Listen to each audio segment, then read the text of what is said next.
Hi, man, peace. So I did a video a while ago pertaining to Mr. Charles Barkley and the antipathy that he seems to bear for Draymond Green, and I asserted that the reason why he has that level of antipathy for Draymond is because he sees a lot of himself in Draymond. And I also believe that he's a bit jealous of the fact that Draymond happens to be a darker-skinned, less talented version of him, but a champion. And I think that Charles looks at many of these teams today and many of these players today, and he still laments the fact that he was never able to win the big one. And it reverberates even more for him with Draymond, because I think that Draymond reminds him a lot of himself. Well, Kevin Durant, in a post-game interview, basically challenged Charles to go confront Draymond face-to-face because Charles seemingly cannot keep Draymond's name out of his mouth. Well, anyway, they're going to talk about it, and I'm going to chime in. All right, moving on to Charles Barkley, who basically got told to his face, stop talking trash about Draymond Green and go fight him already if you're serious about this. And the guy... Charles doesn't want to fight Draymond. Charles is representative of a major issue that we have in the so-called black community, where you have older black males who always want to go back and forth with younger black males, oftentimes because they feel like they don't have any real wisdom to impart upon the younger generation, and yet they still want to be venerated. And I touched on this issue in the past in regards to many brothers in my age group and their over-infatuation, their over-glorification of the 1990s. Which, let's be for real, in the 1990s, there was a far higher rate of criminality. We were just starting to ebb beyond the crack epidemic. No, everything was not great in the 90s. But Charles Barkley, once again, seems to be someone who can't move past the fact that his chance of winning a championship is over. And many people claim that Charles is comfortable with not winning a championship. I don't believe that. I don't believe that at all. I think that he seeks solace in the fact that he can utilize his outgoing personality to still maintain a certain lifestyle and a certain fame status after basketball. Because when you look at many of the players during that era who were unable to win championships, himself, Karl Malone, John Stockton, Reggie Miller, Patrick Ewing, he's been the one who's been able to maintain his fame the most. And I think that he seeks solace in that, because I believe that if it were not for sportscasting, he would probably be dead. Because Charles has stated numerous times that if it wasn't for basketball, he'd be in prison. So to me, that's him saying that he has a self-destructive personality, maybe based off of how he was raised. The guy delivering that piece of information was Kevin Durant. Now, this all went down on Inside the NBA over the weekend. You know, Charles has had a thing for Draymond for a long time. There's been a lot of trash talk. Yeah, listen, Charles actually said that Draymond punch him in the face. Was the one guy who wanted to punch in the face. That if you... And that's so unprofessional. Once you cross that line, you deserve to be called out. You deserve to have that player's teammates say, you know what, he's right downstairs. Why don't you go say it to his face? I think that Charles, I'm not going to say that he's necessarily harmless in the situation. I mean, he's an old dude talking shit. We've all run into that person before, whether it's in the barbershop or on the blacktop or, you know, in front of your building or by the corner store. Somebody just talking, still wishing that they were 22, even though they're 52, because they've spent the last 30 years doing nothing with their life. Now, Charles has done a lot with his life, but he still cannot let go of the fact that the Golden State Warriors are a jump shooting team and they've won a championship. His Phoenix Suns were a jump shooting team and they didn't win a championship. If you ever saw me, punch him in the face. Yeah, and then Draymond Green said, you know where to find me. Remember that whole thing? Yeah, the whole big deal. Charles continued to trash talk Draymond Green in front of Kevin Durant while Kevin Durant was a guest on Inside the NBA. And Kevin Durant wasn't having it. He's sick of Charles running his mouth and said, if you got a problem with it, go see Draymond. Watch this. Is Draymond Green as annoying in person as he is on television? No idea who. You should go talk to him downstairs. Thank you, Kevin Durant. Why are you going to ask Kevin Durant if Draymond Green is as annoying in person as he is on television when you're in the building?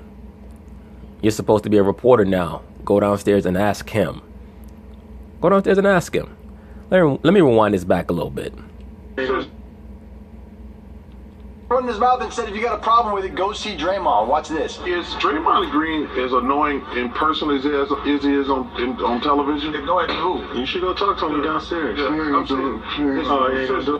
Now Shaq said, he ain't going to do it. Because Shaq know that Charles is all talk, man.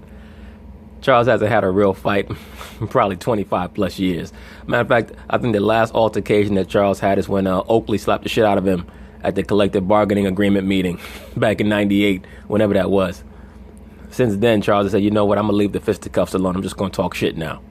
Is he annoying? I mean, you're around him every day. He's annoying on television. What annoys you about Draymond? He going to apologize to him. What annoys Charles about Draymond is that Draymond has been able to accomplish more than he was able to accomplish in his career and have the same personality. That's why, if you notice, whenever Charles gets into those back and forths with Shaq, what's the first thing he said? Well, if I had had the help that you had, I could have won a championship too. I had a terrible team, right? Just starts making shit up. The fact of the matter is that the 1992-93 Phoenix Suns, when Charles first got there, they were looked at as probably the most stacked team in the Western Conference. They had Kevin Johnson, they had Dan Marley, they had Charles Barkley, they had Richard Dumas. For those of you who don't know, Richard Dumas was a very talented small forward who just could not stay away from the cocaine. For those of you brothers who remember that 92-93 team, you'll know that Richard Dumas had all the talent in the world. But like many players in that era from the mid-'80s into the early 90s, he had a drug issue that he just could not move past. And I also believe they had Cedric Ceballos, who was a great scorer during that time period. That team was stacked. The Phoenix Suns were stacked. And they underwhelmed in 94 and 95 when they lost to the Rockets, especially the year that they allowed the Rockets to come back from down 3-1. So Charles makes a lot of excuses. At the end of the day, he came up short. And he has to move past that. He has to stop taking out his frustrations on Draymond Green and his frustrations on the Warriors for being a jump shooting team. And if you pay very close attention, you'll notice that whenever any Warrior talks to the inside the NBA crew, they always have a very defensive look on their face, especially Steph Curry. Curry always looks very defensive because they know that Barkley does not like them. Now, Klay Thompson, he decided to come sit with the panel a couple of games ago, and I believe it was Kenny Smith who said to Klay Thompson, "Oh, I'm surprised you came up here. Usually you blow us off." So there does seem to be a little issue between the Golden State Warriors and the inside the NBA crew. And then on top of that, you have that whole issue with JaVale McGee and Shaq as well. You can go ask him, man. Yeah. I mean, that's enough's enough already, right? It's called keeping the same energy. Yeah. A lot of people talk when it's time to talk, and then when they see the people, they don't have the same energy. If Charles really wanted to talk to Draymond, Charles Barkley is an analyst. That's his job. What, like, this is so ridiculous. Well, he crossed over from being an analyst when he decided that he was going to put forth a physical threat on Draymond Green. So, of course, he has to deal with the backlash now, or the consequences of that statement. Yes, Draymond is an irritant, but you have players like that in every era. He's like a modern-day Dennis Rodman to a degree. He's not as talented, he's not as physically gifted as Dennis, but he's like a Dennis Rodman, similar at least in regards to what he does out there on the floor and trying to provoke the opposition. This is what Charles Barkley does, and everybody loves their show. That's why it's so popular. Absolutely, they have a great show.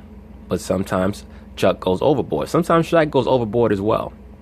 And Charles Barkley's job is to talk. Charles Barkley has said that he wants to see violence done to that man. Okay. And Kevin Durant is saying, and by the way, Charles Barkley's job is to analyze the game and talk about the game. But they do more than that, Van, and that's why their show is so popular. And also, Draymond Green is no angel. If you want to talk to the guy, call him annoying. You guys are making Draymond Green. I completely agree with Van Lathan here. When you decide that you're going to sit on TV and talk about how you want to punch someone in the face because they're such an irritant, you're in the building with him. Go approach him. Communication is a major issue in the so-called black community, especially amongst so-called black men. And in this modern day time, it's because so many young black males are raised in feminine households. Most of these modern liberal females do not know how to properly communicate or converse, and it starts to rub off on their sons. There's so many issues, confrontations, and altercations that occur between so-called black males that could be avoided if the conversation was better, was easier, if people were not so defensive. But in many so-called black communities, the young black male is raised to view another so-called young black male as an immediate rival on sight. seem like he's an angel. He's No, the biggest nobody's you saying know that. what No one is calling out there on Draymond the Green court. an angel, Babcock. We're just saying that. I actually tend to I like Charles Barkley. But I'm saying all Kevin Durant was saying, if you want some smoke, if you're going to talk crap, He's doing an interview. I like Charles as well. He goes overboard with some of his statements.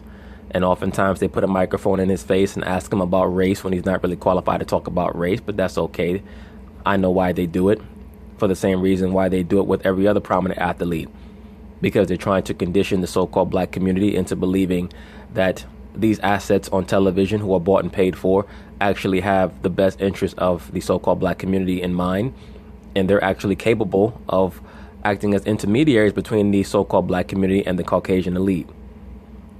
And all these prominent television entities, no matter what quote-unquote race or color they are, they're all assets. Can't be trusted at all in regards to, number one, what their intentions are, and number two, their understanding of what's best for the so-called black community.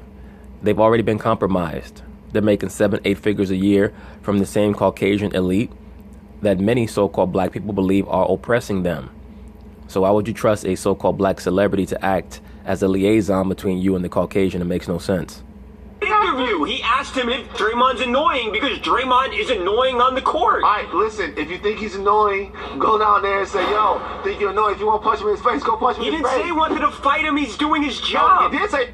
And beyond that, Kevin Durant's not going to turn against Draymond. Draymond acts as a low-level handler for Kevin Durant. It's one of the reasons why KD is so comfortable in Golden State. And Draymond knows his role with KD. His job is to pump KD up and put the battery in his back. That's why Draymond stated how he called Kevin Durant the night before, I believe it was game 1 against the Rockets, and told him what he needed to do and blah, blah, blah. He was giving him his directives. And they're both mama's boys. At any moment, they could implode. But I give kudos to Kevin Durant. He's been very good thus far in this postseason in regards to controlling himself. He did say he wanted to punch him in his face. He said he wanted to fight him. He did say that. He did. He wanted to say, he said, I would love to punch him in his face. Don't put me in the middle of this. If you want to go have it out with Draymond, go have it out with Draymond. Absolutely. Be a man. He should just say, no, he's not annoying. He's an awesome guy. I love Draymond Green. Listen. Instead of wait. getting so uptight and sensitive, because KD, we know, is the most sensitive guy in the world. Pick this out. KD didn't answer the question, so maybe Draymond is annoying. Well, everybody knows that Draymond's annoying. That's his job. But anyway, I just wanted to add this as another entry because it's very obvious to me that Charles likes Draymond. He just can't get over how much Draymond reminds him of him and how much he wishes that he was in Draymond's place as the 4th best player on an all-time great team, because he knows that that's what he's missing in his life. That's the bottom line of it. People could say that Charles is comfortable with where he is. I don't believe that. I believe that Charles goes to bed at night and he still resents the fact that he was unable to win the big one, because he knows that would automatically put him, if Charles had just won one championship, he'd be a top 15 player all time. Easy, just one. With what he was able to do at 6'4.5", however tall he was, maybe 6'5" on a good day, and dominate. Charles Barkley was a dominant player, man. At his peak from about 86 to 94, dominant player. I mean, the man almost won the MVP in the 89-90 season against Michael Jordan and Magic Johnson. That's how dominant he was. But anyway, peace.